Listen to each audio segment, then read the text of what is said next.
Sarah. We're here on When Sarah Met Sarah met Clara. Clara. I was We just way too cheesy. Let's leave it in. exactly. This is Sarah Che from the New Earth podcast. Connecting with Clara from Tea Time. Yeah, and A little bit of a co-creation experimentation to see what we can create together. absolutely, and both of us love interviewing people, and it can be, quite a serious business, although there's fun within that seriosity. And we just sort of felt like doing something a little bit more informal, and sort of a check in with each other, both as sort of empowerment coaches and energy players, and also being fascinated by the seasons and what's rolling round at the moment. So we just felt that we'd have a chat on camera and on podcast for you. So this will be showing live on Tea Time TV channel as well as the podcast channels too. So we're sort of trying to get it out everywhere that we can, aren't we?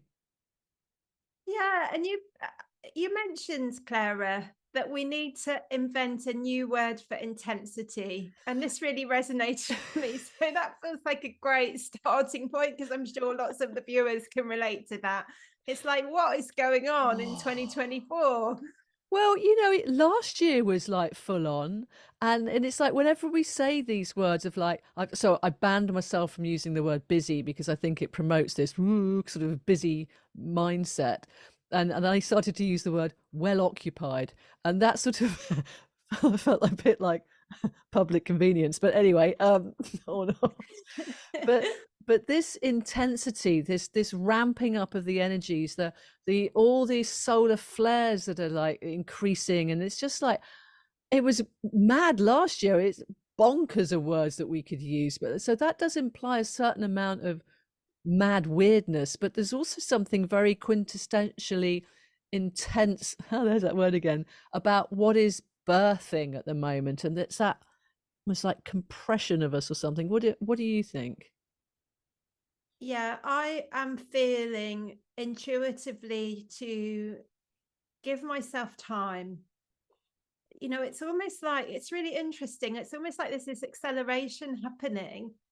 And so, in order to keep up, I need to do less, if that Yes, makes any sense. It's almost like absolutely. counterintuitive. It's like there's no point trying to keep up with it. No. So let's just, like, like, more can happen with less. That's what I'm finding. Yeah, and So it's allowing that space for myself there's a to challenge there, isn't there? There's create ultimately, or recreate, or co-create, or yes. however that looks. Exactly. So it's not, I mean, it is about giving yourself space, but it's also daring to step out of the trying to make things happen and going into trusting that that which wants to happen and birth through will do so in the space. If we can give the space, the space is the point, the void of all possibility. And anybody who's creative will know this. You can't create under pressure. I mean, I don't think so. I think the inspiration needs to have space to be able to drop in, doesn't it? And that other piece that you said about needing to rest, and it's like resting is not giving up.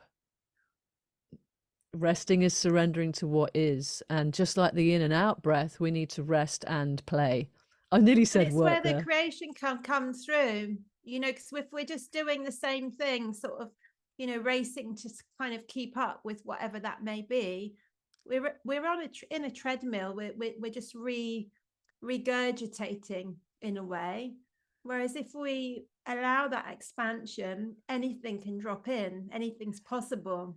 So it's that infinite potentiality, which is what I feel we're stepping into during this time. It's Ah, like, what can I create? We don't want to just recreate the old. We no. want to allow something new, something different to drop in. Totally, Sarah, totally. And if we keep doing that, what's that phrase? If you keep doing the same old stuff that you've been doing, you're going to keep getting the same results. It's like, okay, well, what happens if I do nothing? Well, doing nothing means you're breathing for a start, so it's not actually nothing. And if you allow that breath to lead you into a form of relaxation and deepening into the fact that you're part of nature and nature will always support you, then you can decompress and your nervous system can soften and relax. And this is what I did over the most of January. It's like I just stepped back, and sounds like you did a similar thing. And a lot of us would feel called to that, and we don't want to be made to feel guilty for making that choice either. And you've made a really important point there, Clara, the nervous system. This, what is happening right now, it is charging up our nervous system. There's energy coming in, and we need to make sure that our nervous systems are charged right. That's our responsibility.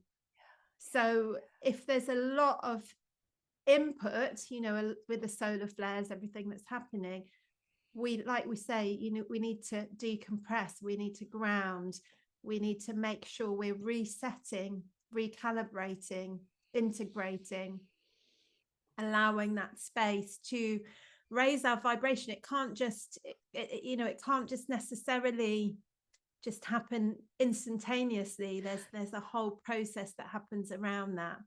Yeah, that's something I'd like to ask you actually, is how long do you think it takes to decompress? Because it's not something, as you just said, it's not something that can happen instantly. Although I think you can do, presence of mind can shift, but the nervous system, it needs time to soften and release, doesn't it? It's not, it's like, are you sure? Is it safe? Can I really let go? How long do you think it takes us to really reset the nervous system? That's a really interesting question, because I'm an energy healer. So ultimately, for my clients, I like to hold the belief that healing is instantaneous, because miracles can happen, and I really believe that is possible. But at the same time, that's not necessarily the norm. The norm is that we've been, many of us, running off adrenaline, and our nervous systems are a little bit exhausted just because of the world that we live in. And we are trying to rewire that and re-educate that. And a lot of that is conditioning that we've perhaps had since childhood. It's that do more, kind of to succeed, achieve more kind of mentality, which there's nothing wrong with that if we're coming at it from an integrated place. But if it's coming at it from go, go, go adrenaline, then potentially we're depleting ourselves.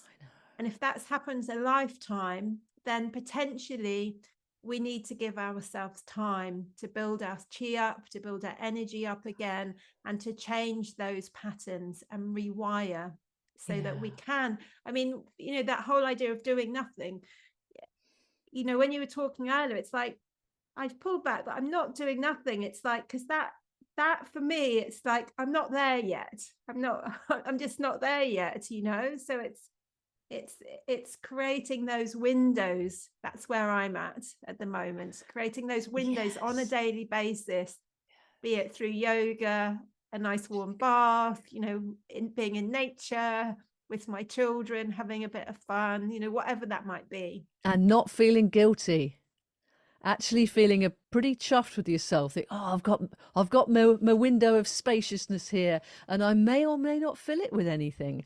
And so I've just been away with my mum in Tenerife. We went over there together. Bit of a long story, won't go into all of it here.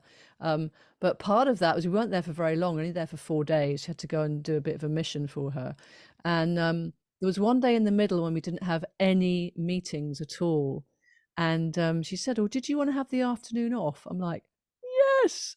And I'm not gonna lie, it was really hot in the room that I was in, but I decided to go with that and just go, oh, my brain is getting really like overheated. Oh dear, I can't do anything. I'll just read a really easygoing novel that my mum had given me that I wouldn't usually read. But it was like, take your foot off the gas, sister, just for the afternoon. Oh my goodness, it was just such a relief to step into a kind of a holiday vibe, but not a doing holiday vibe, a letting go and just letting yourself be, and watching how my nervous system then could regulate itself. And I went outside and found a really cool shady place to do a bit of qigong and connect with the dragons of the land. But it all happens in a super chilled way because given, well, my mother had given myself permission to have the afternoon off, but I think we need to give ourselves permission, I love don't that. we? I love that, giving ourselves permission. And, knowing that if we give ourselves that permission, it doesn't mean that we are going to achieve less, that we're, somehow doing ourselves a disservice, because, there's the potential. I love the idea of like working smarter, not harder, Yes. you know, Mm. because that's where we're heading. It's like the joy of it all, it's that what do I want to do? What do I want to create in 2024? Yeah. Yeah, really. And is it a thing or is it a feeling? Yeah, how do you want to feel? And just getting back to that word intensity that started off this discussion around, when things are so intense and you end up hamster wheeling it, you don't have the space to really get into that the truth of how you're feeling because you're running.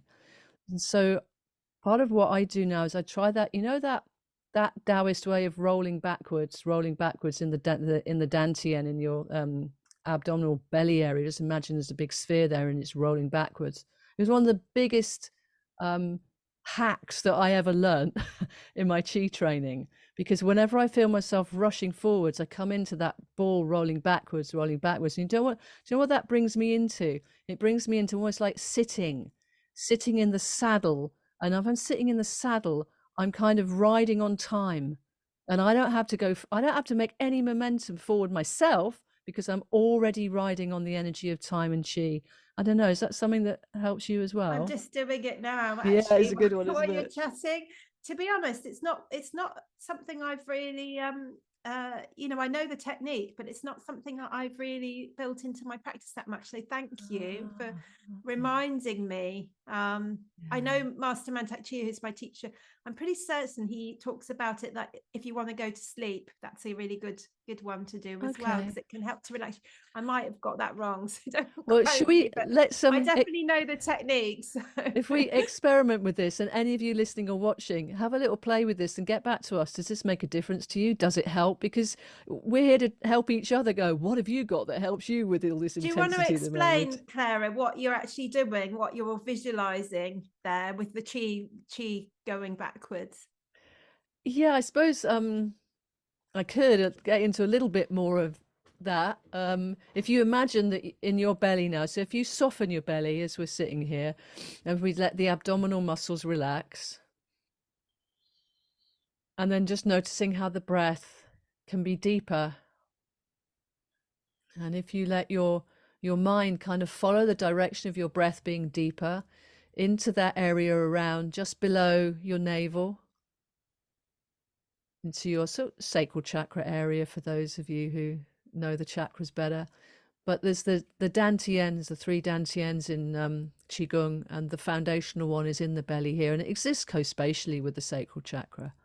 And just imagining that to be like a ball of golden light, and it can be any size. No prizes for big ones or small ones, just whatever size you're feeling is right for you. And as you're breathing now, you're connecting with it, and it seems to get a little bit brighter, or maybe a little bit more golden. And this is your center of balance, your center of energy. And if you imagine it now to be able to move, or maybe it already is moving, you're noticing it's got a movement of its own on its own axis. And then you intend and you ask it to roll backwards, roll backwards. So inside of you, that sphere is just gently rolling backwards, as if it's sort of suspended in, I don't know, in the air, rolling backwards, rolling backwards. And that brings you into the background of you, into the background presence, into the back of you, which takes you away from all this kind of crazy stuff happening in front, and you drop into your background presence, into your witness bearer, that eternal sense of being, where it disengages you from all that, yeah. Running all the intensity, and it enables you to sit back and watch. And I think that's a great perspective to have when things start getting too much. And earlier you were talking about the hamster wheel, and I see that as the movement forwards. Whereas this is like the alternative. This is the rolling backwards, and sitting back in. And like I said earlier, if you imagine this enables you to sit back into your saddle, then you can ride it. You can ride it, baby, and that's a lot easier. I love that. I love that simple visualization of, shifting the wheel to go backwards, to turn Yeah, backwards. yeah. That's really powerful. Thank you, Clara. You're That is welcome. Well, that actually feels like an incredible place to close the podcast today, because these are going to be like mini chats, aren't they? Just like check-ins. How are you doing today? Leaving Yes, it wide open to just see what comes in and what drops in, what's yes, needed. So yes, that yes, feels yes. like a lovely piece of insight for today. Yeah, The thank you. hamster wheel, the returning to ourselves, yeah, the reversing the hamster wheel. reversing at them. Reverse it. I love it. So it'd be great. Anyone that wants to comment on this, let us know how that works for you. And Sarah and I will be back very soon. I know we've got a topic of clearing that we really want to get into, particularly at this springtime, at this wood dragon time that's coming in, and how clearing can really help you to empower yourself. So that'll be the next episode on this When Sarah Met Clara. Or maybe not. That was meant to be today's episode. We'll best not make any promises. That's very true. Many Thank, blessings. Thanks everyone for listening. And thank you, see thank you you, thank next you. time on When Sarah Met Clara. Yay!